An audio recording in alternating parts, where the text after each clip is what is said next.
Gary. Gary Shears, are you on? Hey. Look at you, bro. So two of my Laurel and I look like we're in the same place. I know. We're just sitting right across from each other, right? Same birds. I love the fact. Same birds, no palm trees, though. Yeah. Exactly. Well, guys, thank you so much. Today, you know what, like I did like the last 2 or 3 weeks, I just want to kind of, share your stories and let the fans that, join us get to know you and what you do and how you do it. I know everybody has fans. I have fans. Laurel, I know you have. And Gary has 2 or 3 out there. And I know that for a fact. 2 or 3? So, yes. And I'm not they're both right here. I'm not counting his father and his sister and all that. So 3 legit friends are, fans out there. Wow. So, yeah. Moving up in the world, Gary. Didn't it used to only be 2 last year? Right.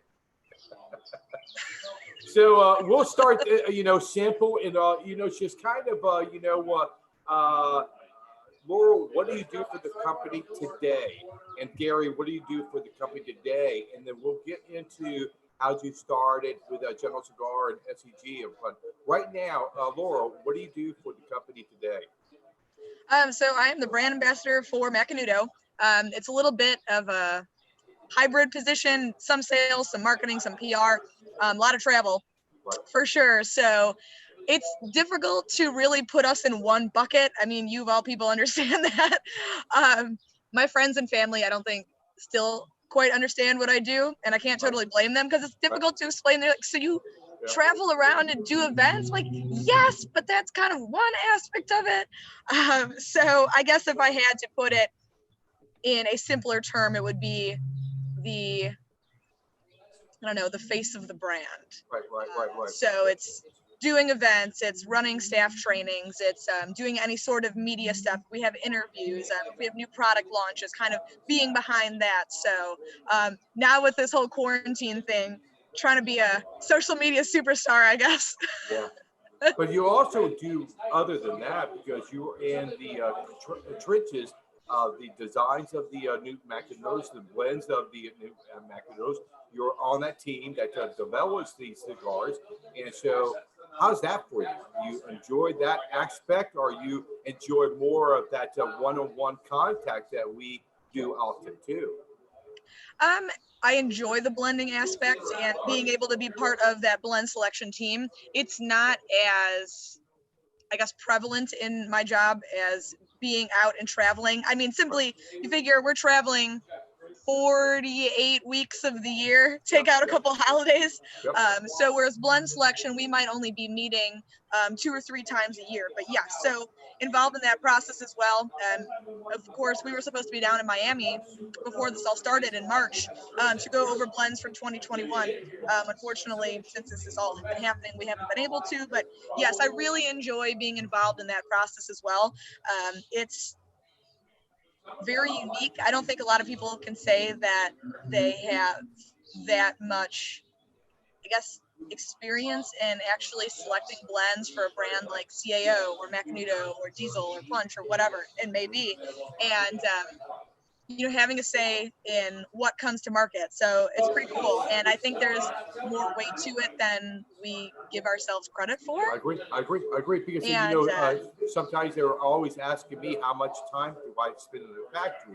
Like you, our job is about 80% of traveling and telling the stories of the lines that we represent, the blends that we're trying to create and launch. We love the factories. We love to visit the factories. But our job is not, after the blend is done, like you and me, we're done.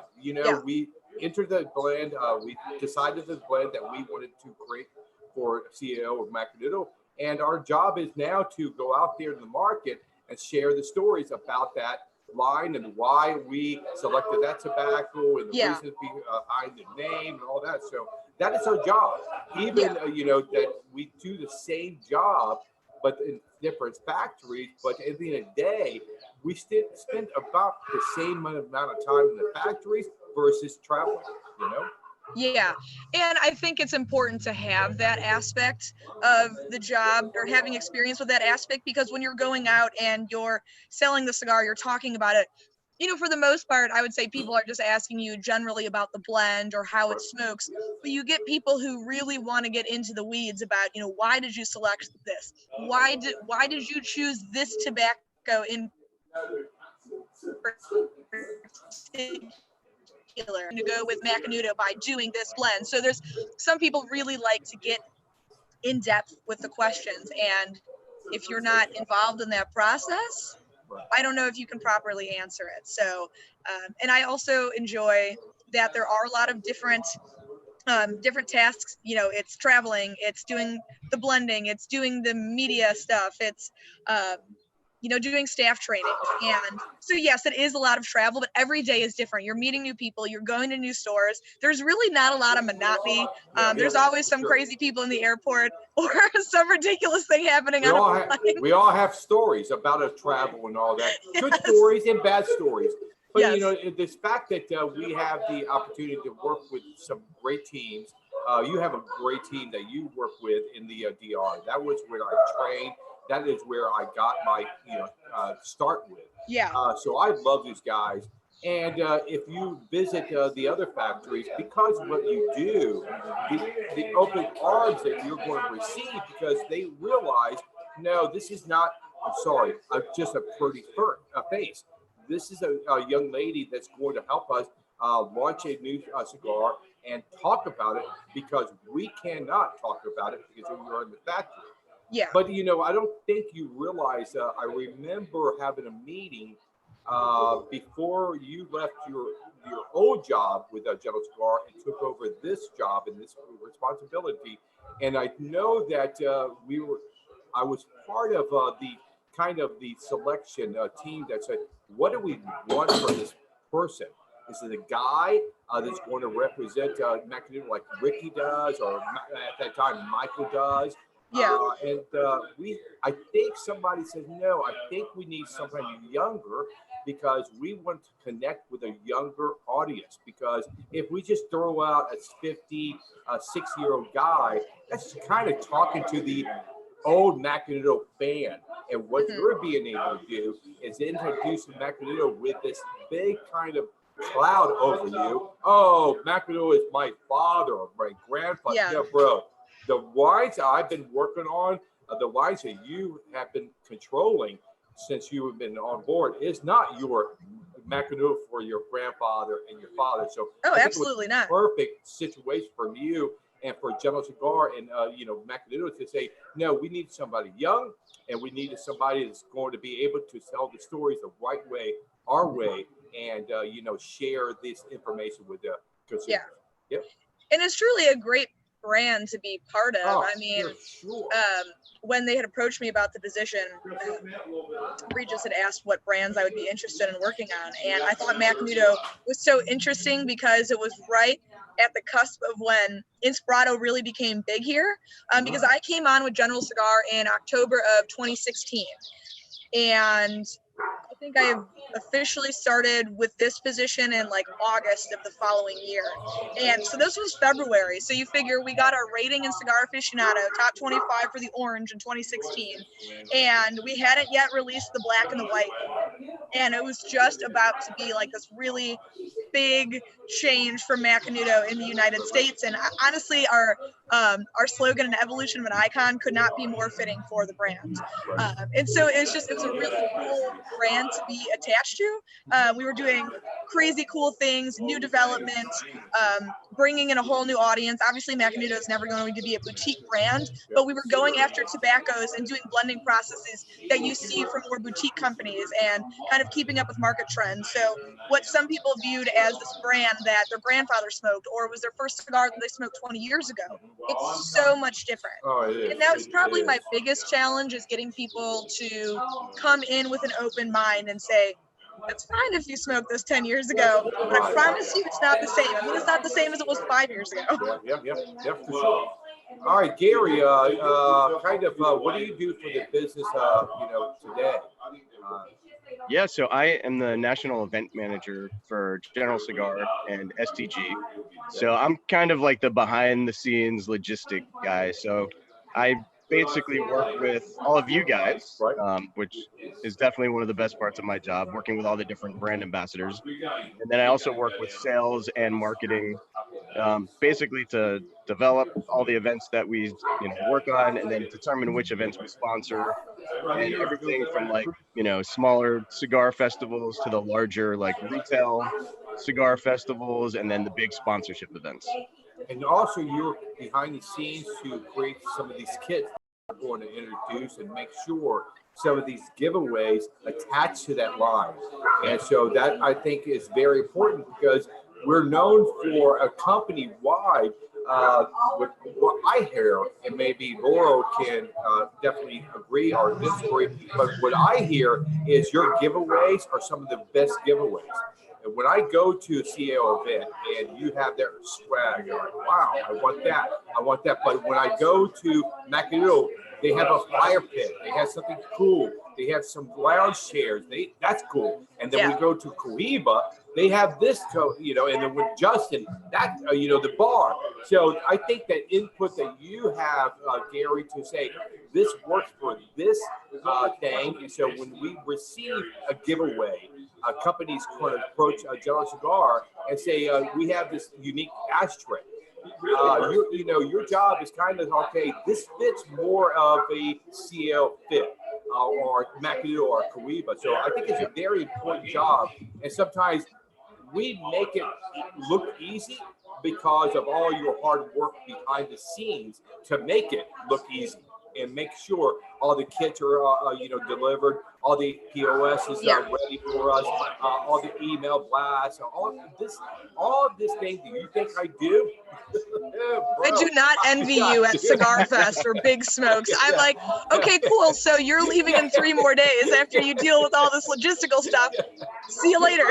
And we're just the stars that just show up. I get there 3 days early and stay 3 days behind everyone. And we appreciate it more than you know. But I love it. I mean, that's one thing about what we all do. I mean, I think we all love our jobs and what we do and working with each other. So. And we work for a line or company, SEG or General Cigar, whatever you know us for, is such a variety of cigars and styles and presentations. And that's something very unique because what you cannot say about SEG or General Cigar, every event is the same.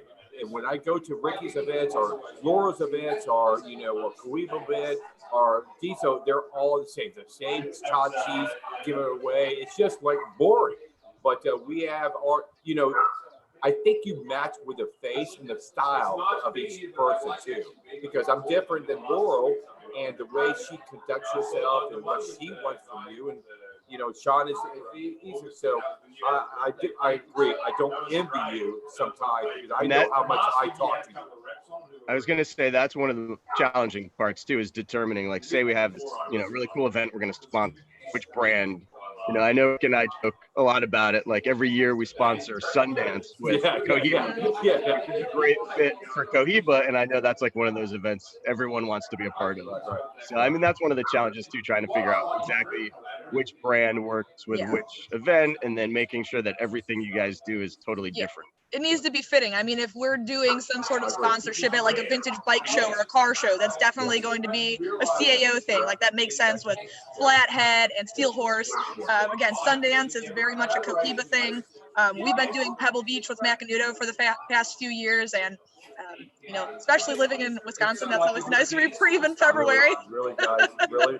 So I get left over. So Sundance, Pebble Beach. And Ricky, you have to judge the fried chicken competition at the county fair. You would love that, though. Okay, listen to me, though. Because Pebble Beach seems glamorous. It is not glamorous. You're up. I mean, the shuttles are leaving for the golf course at like 5:30 in the morning. You're there until like 5 at night.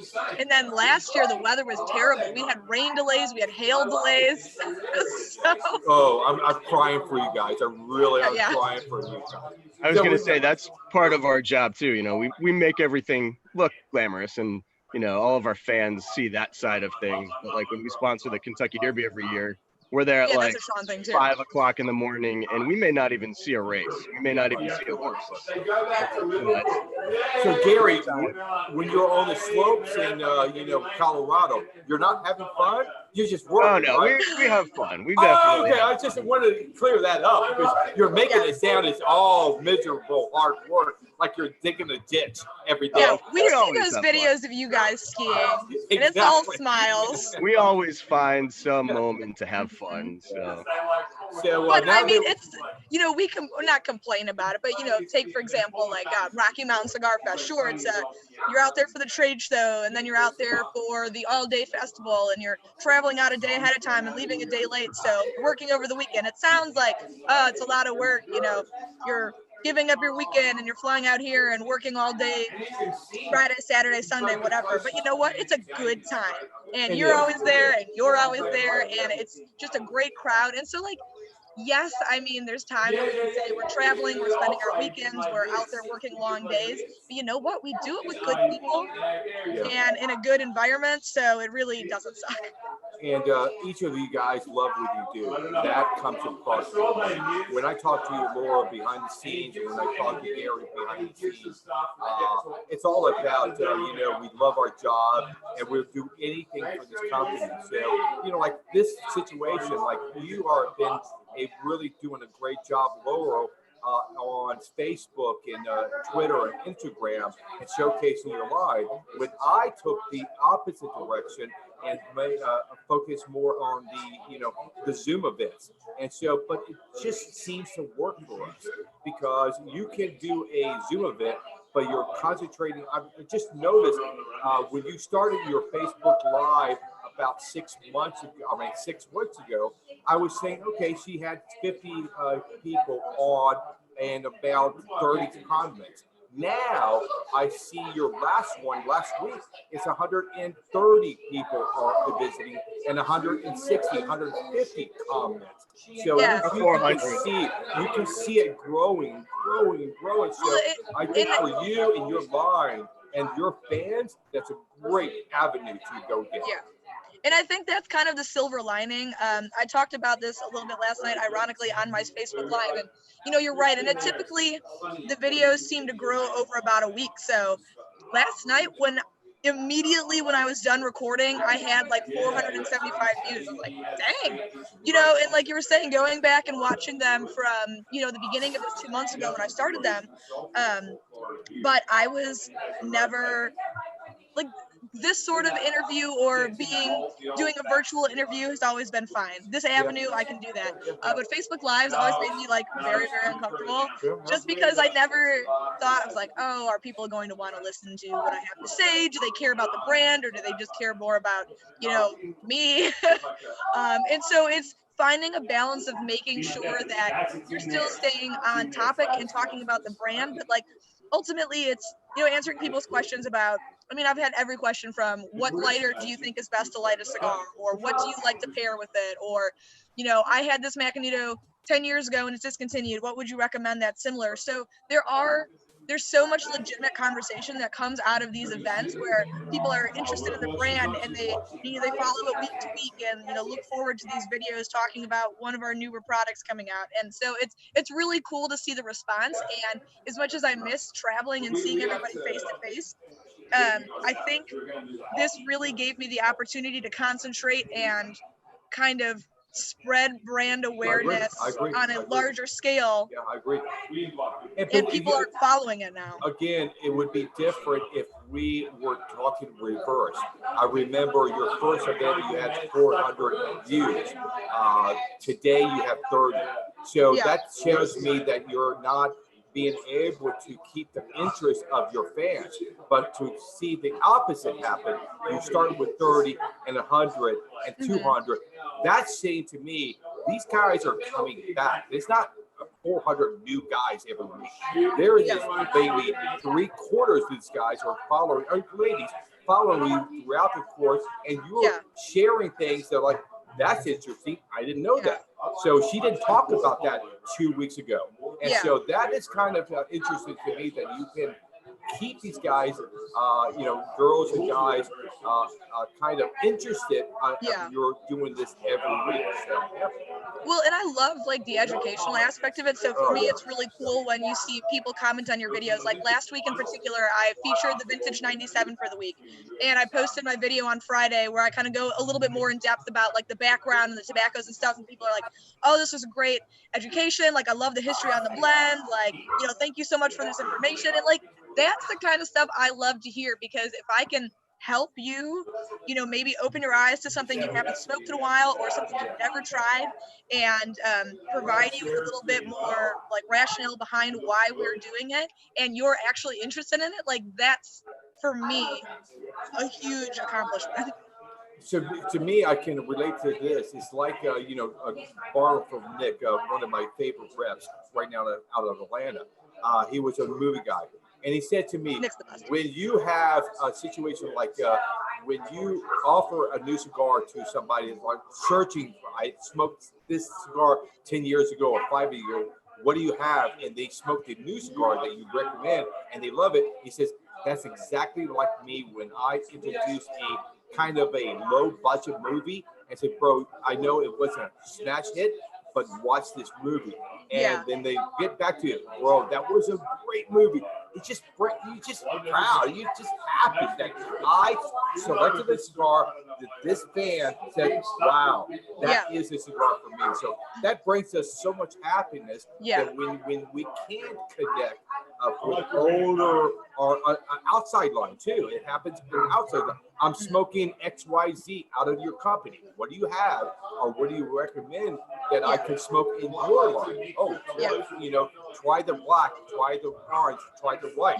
I think So what in your line do you think would be something that fits that criteria, where maybe you don't think, or numbers wise, it didn't look like a smash hit, but when you smoke it, you're like, wow, this is an amazing cigar. Right.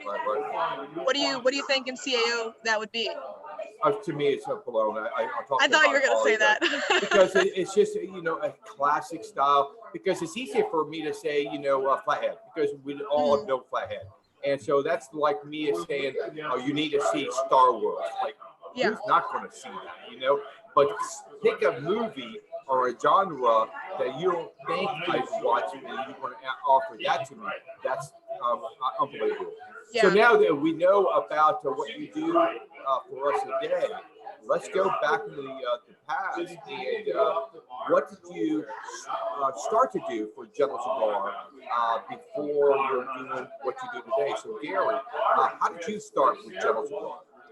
So I first started, actually going back, I'm trying to think of the year, 2006. Okay. So I've been with the company. This has pretty much been my only job that I've been here for 14 years. Right. So I worked at the time for General Cigar's marketing agency, and General Cigar had this 50-foot luxury bus called the Macanudo bus that toured the country. You need to bring it back. For the Lord. I hear that all the time. We do need to bring that back. So we had that tour that was on the road, and my office knew. Yeah, you were not working for General Cigar. No, so I was not with General Cigar. Okay. So the name of the like company, a marketing company, right? You worked for like outside. Momentum Worldwide. They were out of Chicago. Okay. So I was working for them at the time, and they knew that I was an occasional cigar smoker at the time, and nobody else in the office at all had like any interest in cigars. So when this opening came up to manage the bus tour, I immediately was like, I will absolutely, like, I was in my 20s, and it was like the most amazing job opportunity to travel the entire country. I actually saw the entire continental U.S. in the first 9 months that I was on the road. So I started out, we had factory training. My first day on the job was actually at the Kentucky Derby. But at the time, I was called as Macanudo brand ambassador. So I did that for 2 years, and then the bus tour came to an end, and I was offered the position to be a factory ambassador. So kind of similar to what you guys do. It was only retail events, but we had this pretty rigorous, like almost month-long training program in the Dominican. So we went down to the factory, learned all the different processes, and I was primarily the factory ambassador for Punch and Macanudo. So I did that for a few years, and then that kind of started into this new position that we basically hired 4 event managers, so one for each region to cover, each region of the U.S. So I did that for a number of years, and then in the last, I want to say about 3 years ago, I was promoted to be the national event manager. So pretty much everything has always been event related. But it was interesting that I actually got to start more on like the brand marketing side as well, and actually, kind of not working with the blends like you guys do, but really got to experience the whole process of like how we make our cigars. And that has always been something that I found really interesting is, working in the factory. Like I absolutely love that part of what I did. Yeah. But to me, both of you guys, when I was on the road back in the day, what happens is you guys controlled everything. So you had a territory. So your territory, Gary, was the north. Yeah, so I was the Northeast. So at the time, it was basically Maine all the way down to the Carolinas. Okay. And so when I had an event, scheduled by the rep, he contacted Gary and Laurel and say, okay, we have these events coming up, and you guys took care of everything. Make sure that they had the posters up, the POS up. You're constantly in contact with the shop. 2 weeks before the event, did you get your kit? Did you get your email? Do you have your posters? And then when I just step into the shop, everything was there.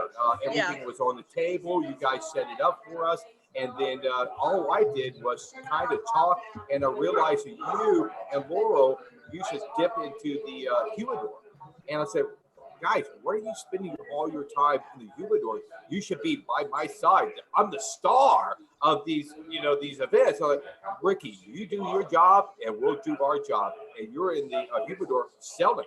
And some of the best sellers I've ever been a part of is you guys, because you're key to making sure everybody left that humidor with 3 or a box of whatever I was promoted. So.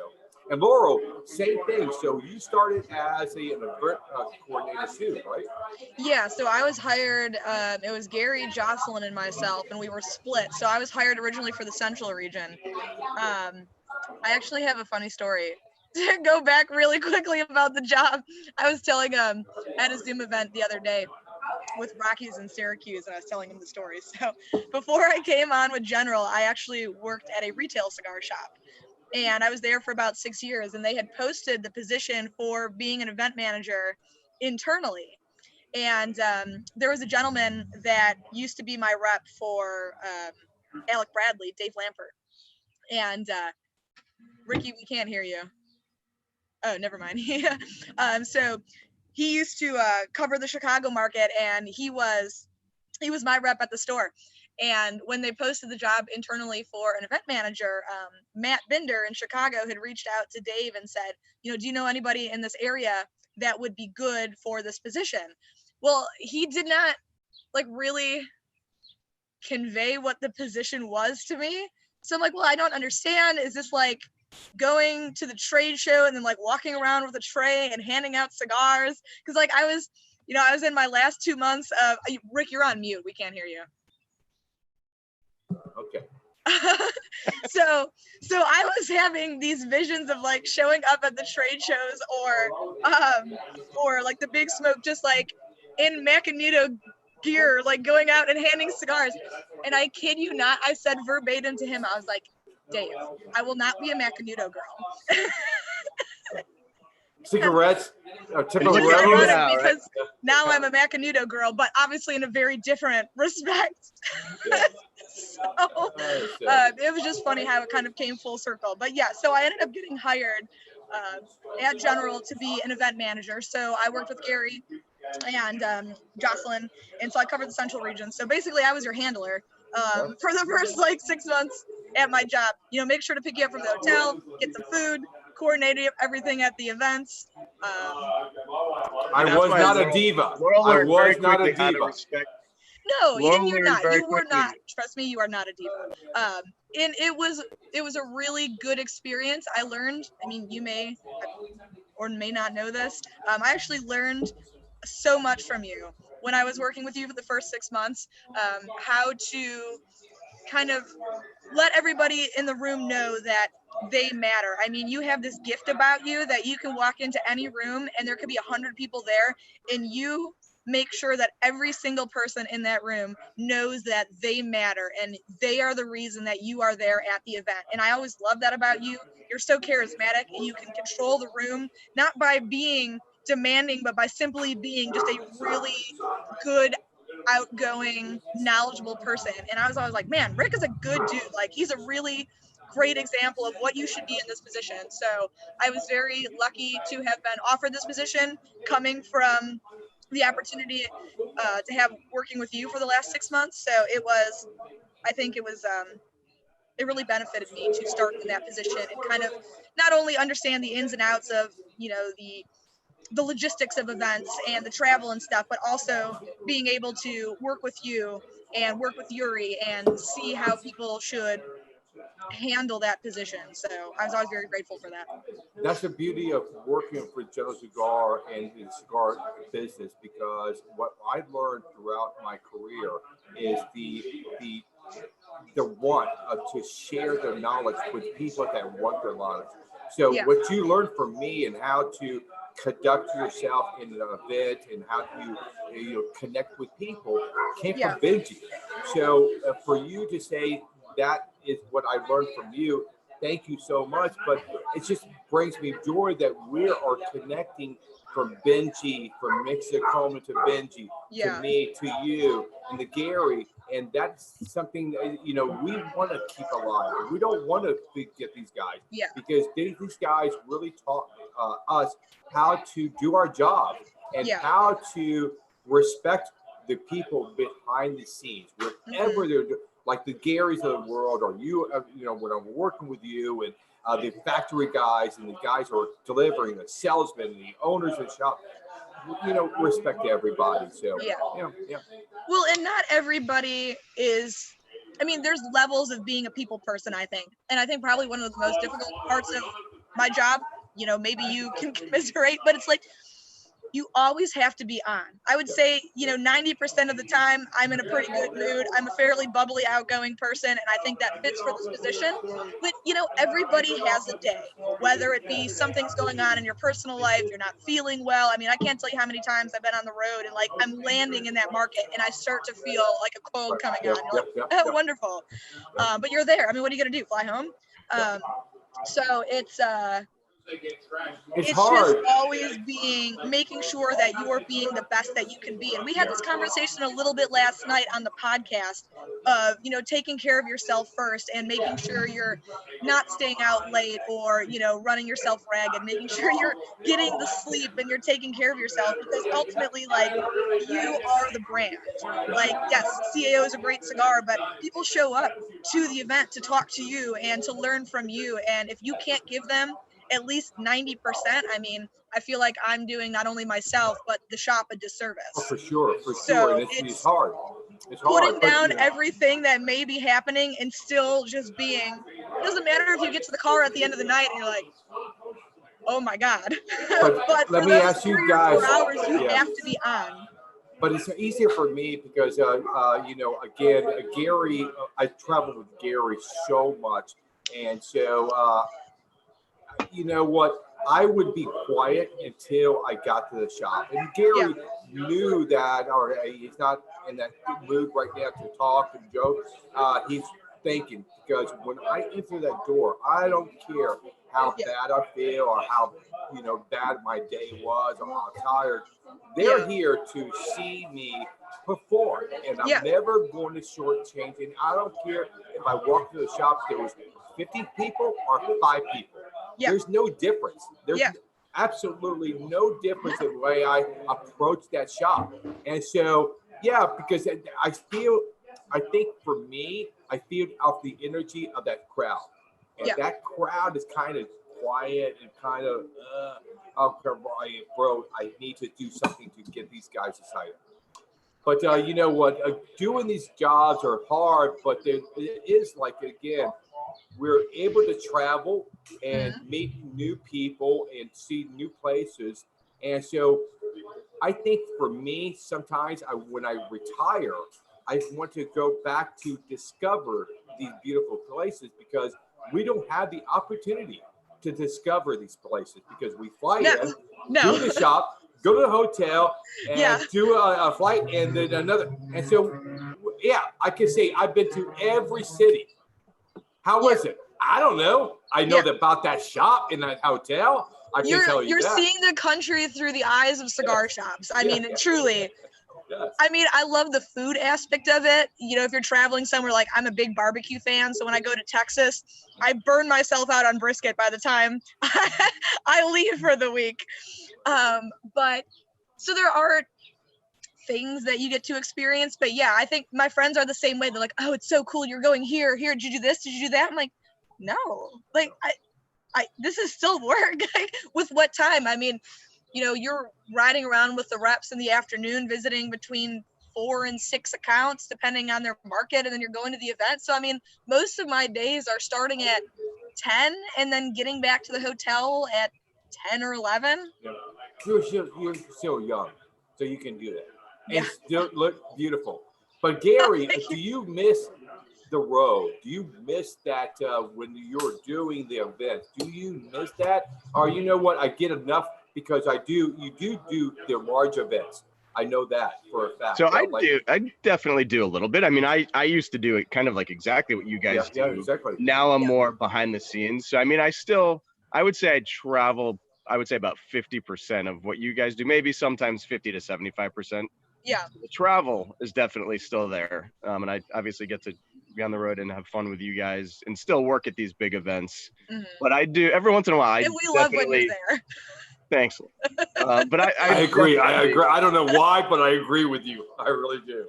I mean, I definitely do miss that interaction. I mean, when I work retail events with you guys, I still get, you know, to experience a little bit of that. But I definitely miss doing all those retail events and kind of like being the face of, you know, the company and the brands. I still get to do that. And I think now with kind of all of the brands, so my job has changed in a way that, I mean, I still love what I do just as much, but I definitely do miss that part. But your job has changed so much over your time here too. I think it's almost nice because like at the core, you're still doing the same thing, but it's different. I mean, you know, you were focusing on the trade show or Cigar Fest, or then, you know, kind of going out and actually doing the selling events, whether it be the Kentucky Derby or the Gold Cup or anything like that. So like you're still an events person, you still have those responsibilities, but your role has morphed back and forth where it's at least always interesting, right?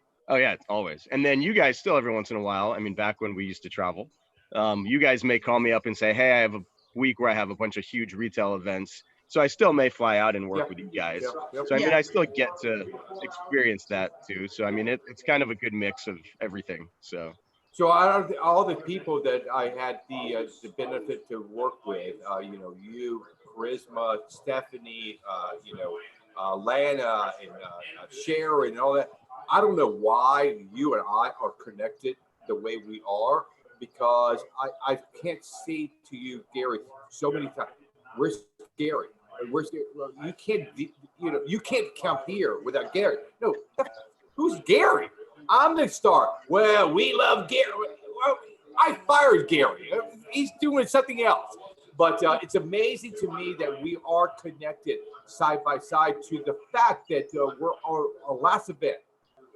That's what I was just going to say. Now you have to tell that story. Yeah, we were so upset throughout the night because I remember I'm a very emotional guy. I don't care. The last event where you guys had that cake, right? Yeah. So it was like when even Laurel was affected by that. Like your position was changing from being an event manager to like the face of Mac. That's when I took over this position. Yeah. So it was that same week.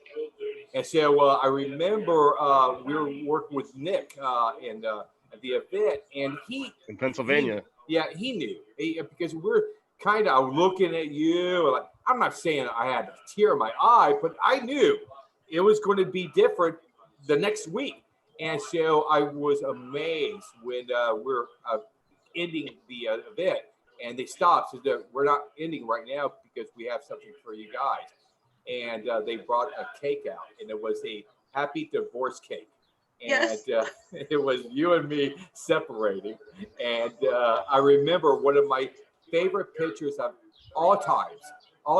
This is horrible pictures. It's you and me walking out of the door of the last event, and somebody took that shot and sent it to me. And it's one of my favorite pictures. When I see it, like, oh my God, like almost your dad, you know, oh my God, I miss him so much. And who would have thought? Now I think we talk every day. We talk even more often than we used to talk. Yeah. But you call me and said, oh, he's not dead. He's watched something for me, and Ricky, you need to do this, you need to do this, and all that. So but it's been a great, journey with everybody. I had to, the ability to work with, and that's the beauty of who we work with and the shop that we work with.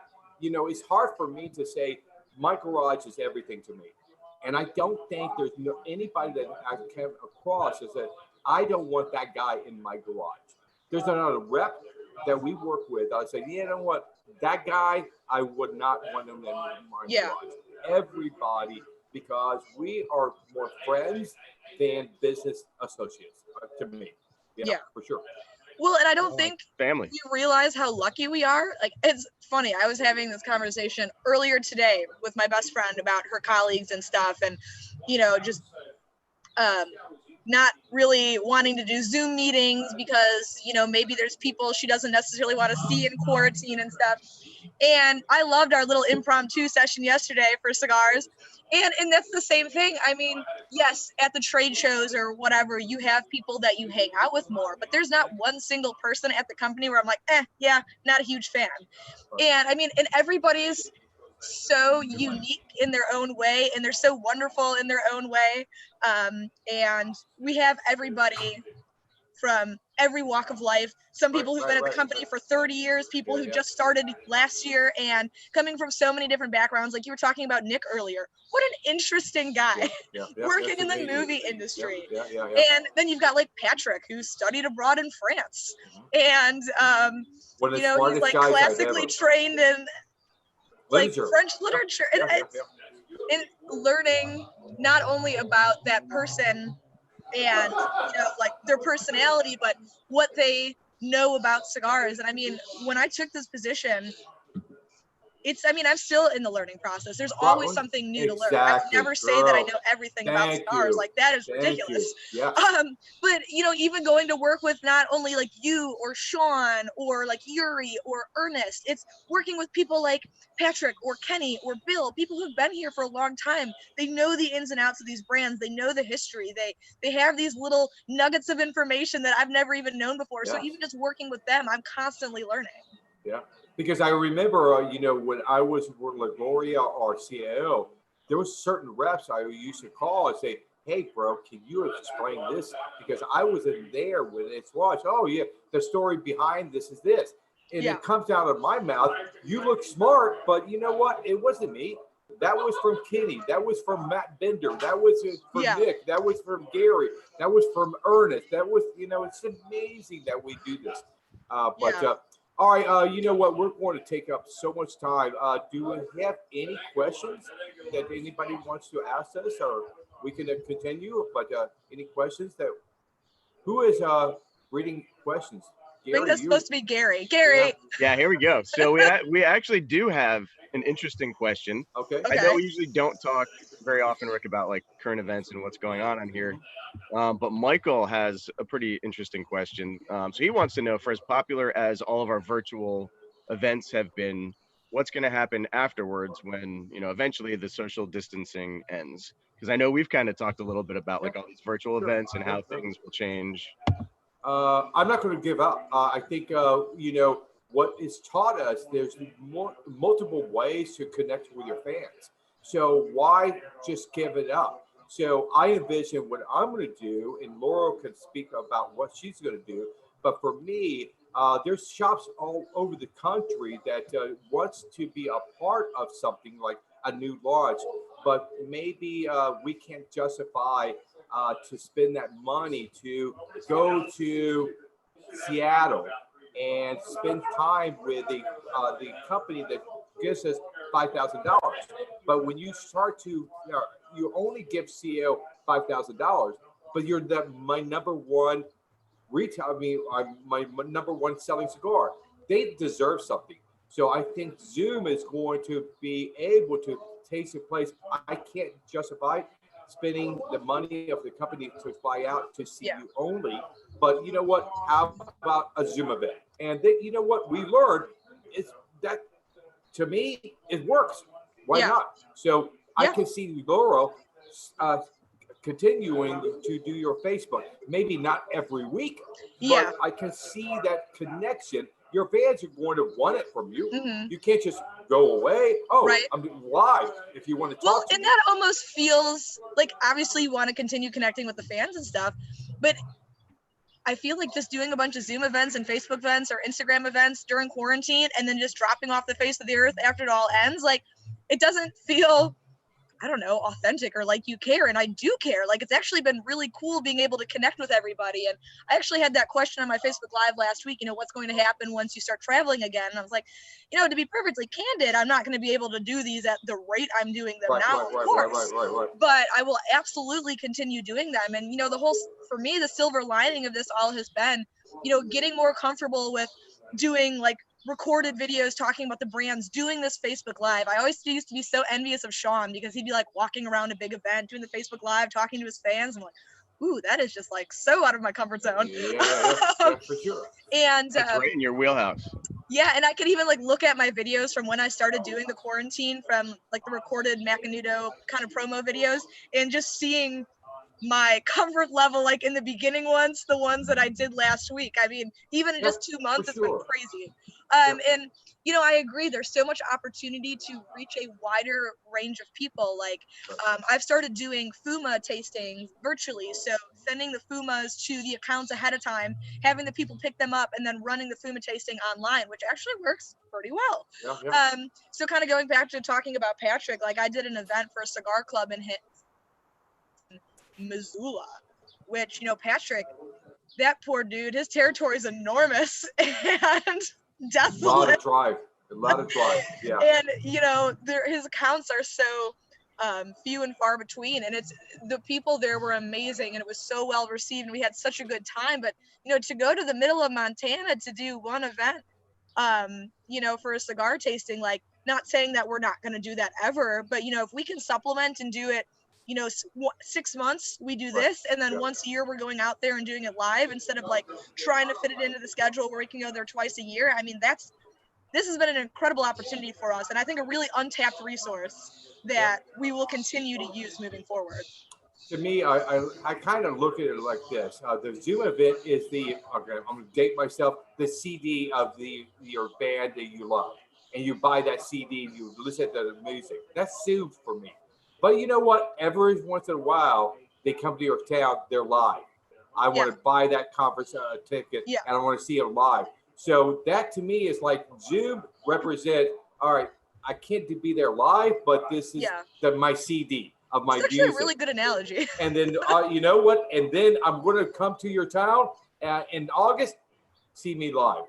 So, but any more questions? Because, bro, time is fine. Well, first, I just want to tell Laurel that she's obviously succeeding, because I just tried the gold label out, which I haven't had in a while. I'm also smoking the gold label. Well, I saw earlier today that that's your cigar of the week. I'm not. Yeah, it's my cigar of the week, Gary. What's that?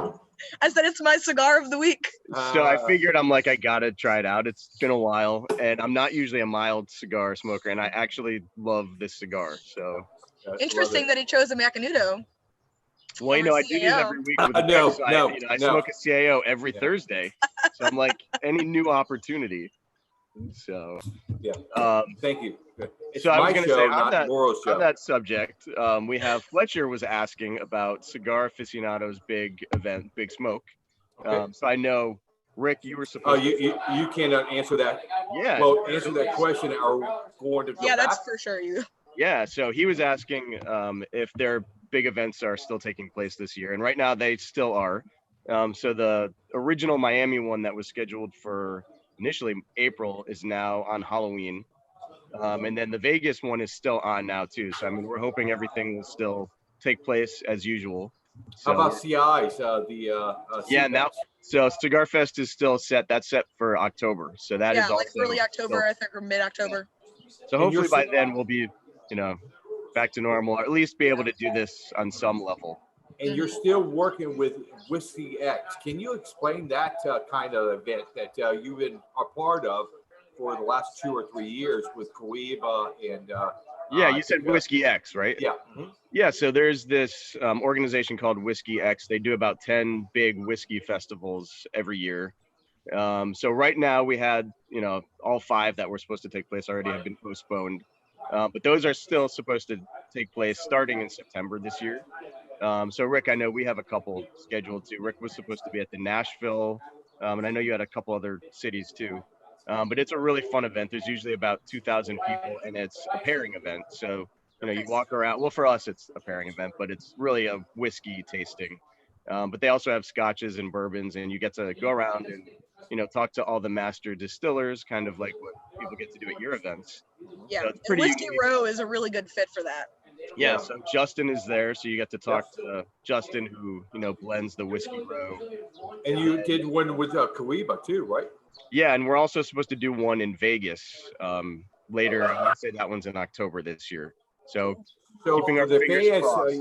For the fans of our lines, check out that. It's because I've never been a part of it, but for the input and repeats from Sean and Justin and you, it seems like an event that if you're a spirit guy and or girl and a cigar person, that's an event that you need to be a part of. We can kind of give everyone a teaser, I guess, too. We were talking about a couple of weeks from now.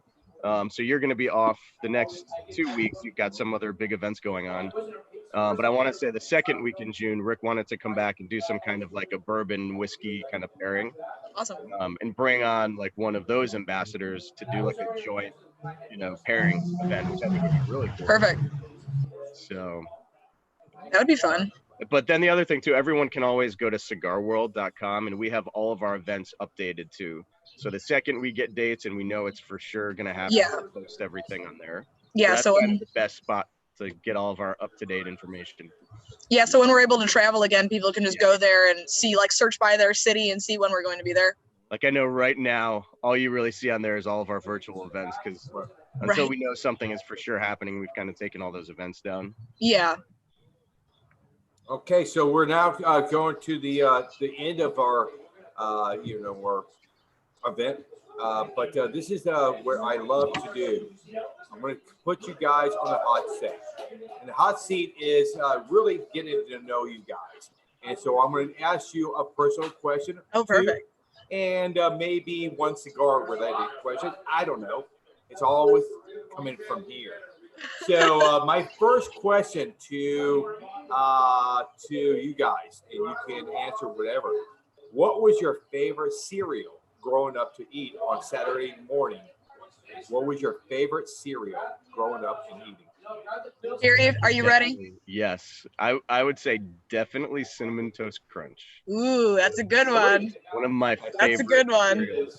And I don't know if it was the cereal as much as it's like the taste of the milk after you've already eaten the cereal. Mm-hmm. That I would say by far, and I still eat it today every once in a while. So. Okay. All right. Interesting. Cool. Cocoa Krispies. Really? Yeah. Okay. Yeah. Yeah. That's Not school. Cocoa Puffs though, because I will I will go toe to toe with you over Krispies versus Puffs. But yeah, same thing with Gary saying, like, the cereal itself was really good, but then like drinking the sugary chocolate milk when it was done. Close contender, Captain Crunch. I actually have a box of Captain Crunch at home currently. I love it, but I didn't like the fact that it tore my mouth up. Oh, totally. It was like having braces on the tip of your tongue. Yeah. It was just destroyed that. So Captain Crunch is for me now distant, but I was, you know what? I love Raisin Bran cereal. I was kind of that guy. But Really? all right, Even growing up? Yeah, well, sure. Yeah, I have a box right now that I can bring out. You don't really have like a sweet tooth, though, do you? I do, Not, but the not like Raisin a crazy Bran, like I do. More no, so. I do, but it helps me poop. So. I guess this is a personal conversation. All right, so going on. I didn't show you what I'm wearing, by the way. Bro. Nice. I love it. We'll use that to change the subject there. That makes me want to poop.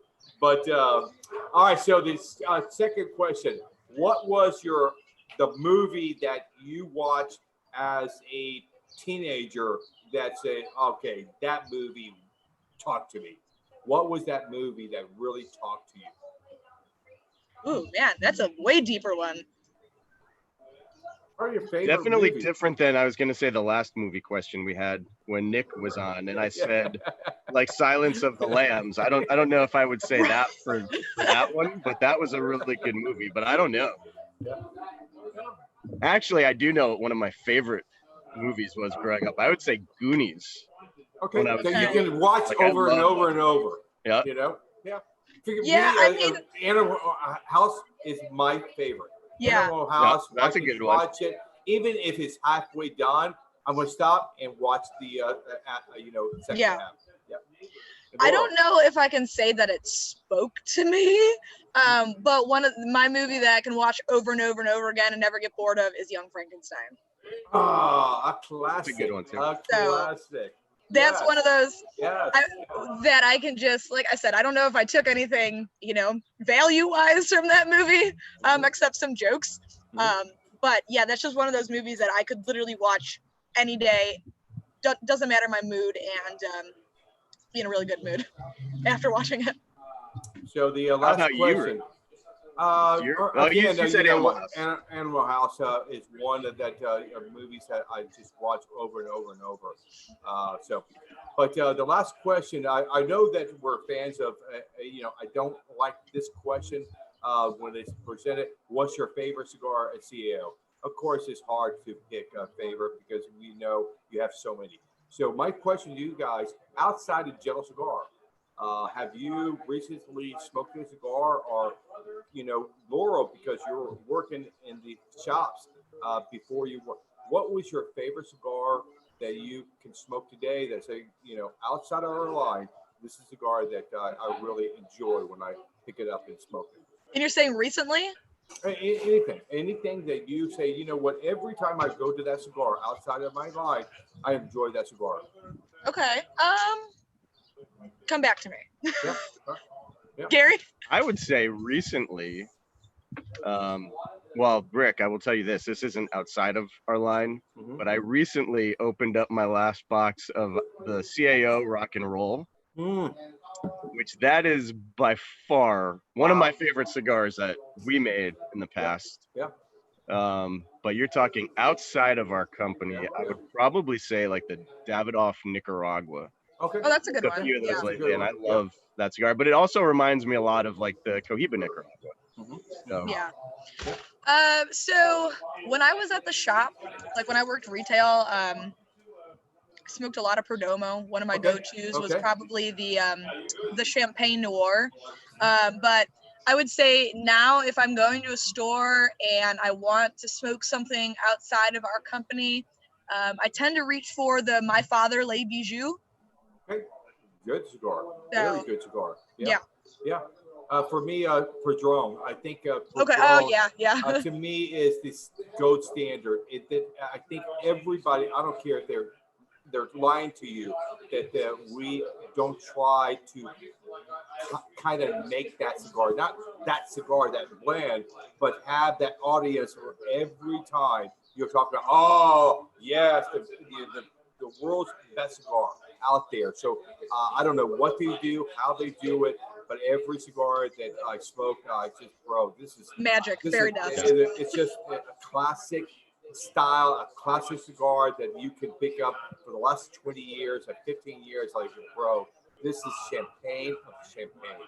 And Yeah. so Well, the CAO rock and roll reminds me of that a little bit too, which I think that's why that's one of my favorites. Yeah. All right, guys. Any one more question, Gary, or if not, we'll convene it. You've got someone saying hello right behind you. Hey, bro. I'm live right now. I should share. I have about 7 guys who are waiting for me. All right, let me see if we've got. So this is another interesting one too. So this is from Kurt. So Rick, he was saying that he listened to you a couple weeks ago on Cigar Dave, and he said that he seems like a great guy. So he wanted to know what it's like, if you've got any, inside info, like what it's like behind the scenes. And then he also said, to kind of improve upon that question, how important are your relationships with folks like Cigar Dave and like media? Like what kind of relationships do you guys have with them, like kind of outside of this, and like what kind of insight do you have into like the behind the scenes into media interviews? Bloggers or interviewers, radio or print ads or print magazines, they're all important for us because they're going to be able to reach out to fans of that magazine or that show or that, following that they have for Instagram. Because I think it's, for me, very important to have a relationship that you can trust these guys. They're not going to try to corner you and got you. I know you said this last week and you're saying this week, so I got you. We don't kind of stay clear of those guys, but there's not a lot of those guys out there because you have the representation. Everybody's talks, so bro, don't get an interview with that guy because he's not about sharing your knowledge. He's trying to get you. So Cigar Dave is kind of special because he lives in Tampa. So we have a very tight relationship. Cigars Dave is not for everybody, but I can say this. I know him behind the scenes and in front of the microphone. And all he's trying to do is to give you the best that he can give you, even in an interview or talking about politics or situations or cigars. He's trying to deliver you exactly what we're trying to say about the line. So Cigar Dave is, a special guy for me because, again, I live in Tampa. He's a Tampa guy, and so it's there. But there's other writers or other bloggers. I just did an event with Tiny Tim, and bro, what an interesting guy that guy was. And so everybody has their favorite, but Laurel, do you have a favorite guy that you connect with, to share your stories with? Yeah, and I mean, circling back, I would say that the relationships are important. Obviously you want to be cordial with everybody, but I'm sure some people you're going to connect with on a deeper level, have a little bit more rapport with, be a little bit more like friends with. But I really like Tim over at Cigars Daily. I don't know if you've done anything with him. I have. He always runs a good operation over there, and he keeps it very light and very fun. And he makes the interview and the event almost like a late night talk show. So I agree. Yeah. So I've done like tasting like bad cupcakes before, and you don't know what the filling is going to be. So it's kind of like an icebreaker. It's fun. It shows your personality a little bit more. And then also is very, educational. You're talking about the brand. I also think that Nick from JR, when we did that interview with him and Sean, very good. He was asking really good questions. It's always nice to have, different content to talk about. I feel like, if you're watching interviews from platform to platform, different people, just having different questions about whether it be the brand or yourself or the history, just to keep people, they're watching everything. You want to keep them on their toes, keep them interested. And I thought he did a really good job of kind of like getting into the weeds about, our relationship with, you, myself, Sean, and, our experiences and anecdotal, ridiculous things that happen at Cigar Fest or whatever. So yeah, he was really good as well. We're leaving out some of the other guys. So again, I've never did an interview with somebody that said, what, never again.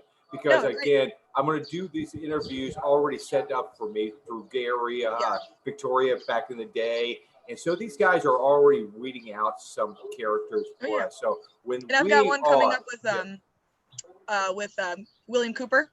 Yeah, I love it. I haven't done one with him yet, so I've only heard good things about him, so I look forward to that. Yeah. Be on your A game because his questions are very good. They're not hard, but he's going to challenge you. Yeah. I was like, wow, I have never been asked a question, or I have never been asked a question in a long time. Yeah.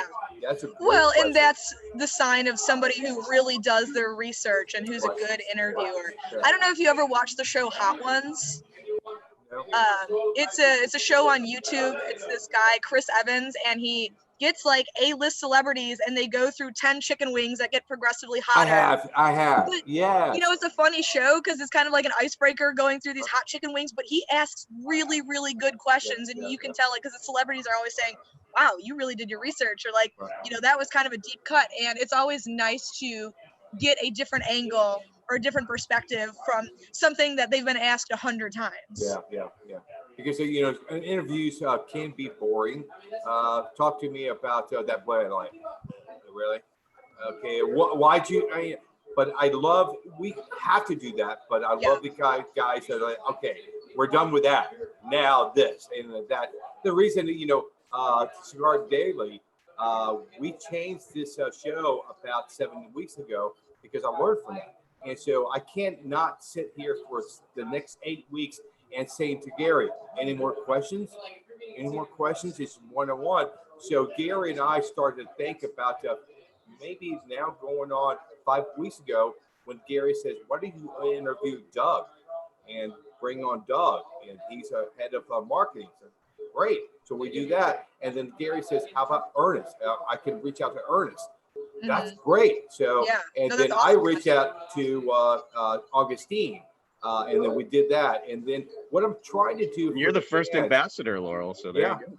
So what I'm trying to do is show you that you know, what I do is not representative of this company. There's so many other characters and jobs that we can connect with because everybody has to be in line to march down in a single file. Anybody off line, it's going to affect your blend, your packaging, your events and all that. So and like amazing. Ernest, what an interesting guy. You know, what an interesting position. Wow. And so there's just so much that, you know, we barely even scratched the surface talking about. Yeah. Well, all right, guys. I think that's it.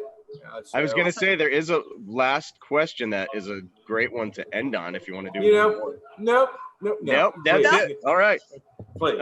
So this question is from Mark. First, he actually said he wanted to thank, you know, all of you guys. He said, thank you for allowing us cigar smokers to see a part of your lives. But then he wanted to know if the two of you guys will ever do a collaboration, or if you guys have thought about it, or if that might be something you might do in the future.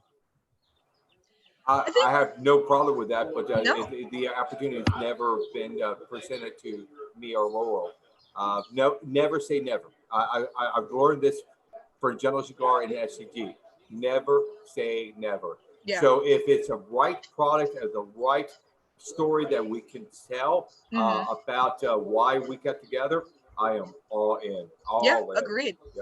And it's nice because, you know, we're different brands. We're technically like, you know, different companies within General, but, you know, we all work so closely together. We're all together on the blend selection panel, you know, selecting for Macanudo, CAO, Diesel Punch, you know, whatever. And so it doesn't seem totally unrealistic, but yes, Rick, to your point, like we need to make sure it's going to fit properly. Yeah, it has to be a reason. We just gonna, you know, throw it together and say, let's see, it sticks on the wall. So, you know, our planning would not allow that. But you guys, thank you so much because again, I think what we're trying to share with the fans of cigars is everybody has a purpose, everybody has a job, and together we're working for a great company and we're producing some great cigars. And so if I can show you behind the scenes, if it's talking to Ernest, the tobacco guy, or the head of the factories, or a rep or two, or Laura or Jerry, it's just amazing how many people is behind the scenes to be able to say, we're live, we're doing an event in your shop, and this happened. So now I think this series, you see how much work goes into that little event in your home town and a home shop from 7 to 8 or 9 or 10, how much work has to be involved and how many key players have to be part of this planning to be able to do these events. So thank you so much for sharing your time with us. And Laurel, I would love to do a Facebook Live with you. Absolutely. And so anything you need from me, girl, I'll let you know. I'll text you. I would love that. Yeah. Oh, you just go through Gary. Just go through. All right, Gary. All right. I'll go through your manager first. For everyone, so, you know. So Rocky's Cigars raised their hand. So do you see Rocky's? Or he's just waving? Do you I think he's just waving. Let me make sure they didn't have a question, but I don't. I think he's just waving. Cool. Yeah. All right, guys. Thank you so much. Thank you so much, Rick. Be safe out there, and I'll see you guys soon. Okay. Sounds good. Awesome. Thank you. Bye. Like Gary said, we're going to take a break for 2 weeks, and we'll be on in 3 weeks. So look forward to that. Maybe we'll have a guest called, from X Whiskey X come on board. So thank you, guys. Take care. You.